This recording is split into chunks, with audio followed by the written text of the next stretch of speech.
If you're someone that's anxious, you're probably fed up of people asking you what you're anxious about. You're maybe fed up of yourself asking what you're anxious about and constantly coming back with the answer, I don't know. In fact, I don't know is probably stopping you going for therapy because you think, what's the point in going for therapy? I'm just going to have to sit there and say, I don't know what's making me anxious. But what if it's just simply because you're looking in the wrong place? You see, the tendency when we get hurt, because we're taught this when we're very small, is we're taught to look outside ourselves and find the thing that hurt us. The scary things all live outside us and that this is our safe space. But that's not actually the case. The older that we get, the more our mind begins to not fracture in any scary way, but it begins to build parts of us and it starts to get coping strategies and fears and worries about certain things. And actually that's where your anxiety is coming from. That doesn't mean that you should have known this before you started to watch this video. Can I just stay? Not very many people talk about this, but actually the problem is in here, not out here. You have two different types of thinking. You have a logical thought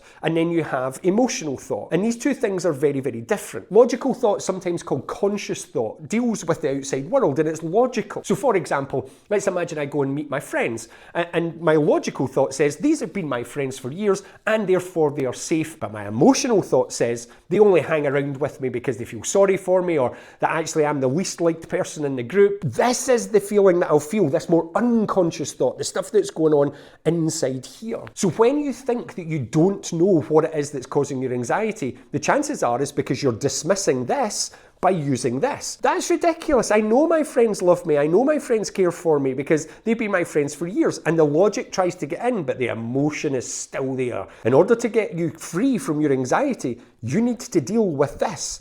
And when you do, you genuinely can be free of anxiety forever. But until you do, this thought is going to keep on coming up and it's going to keep on bugging you. And I promise you that this logical thought is never ever going to be able to make it go away on its own. When this happens, you're going to need some external help. So please reach out and ask for it.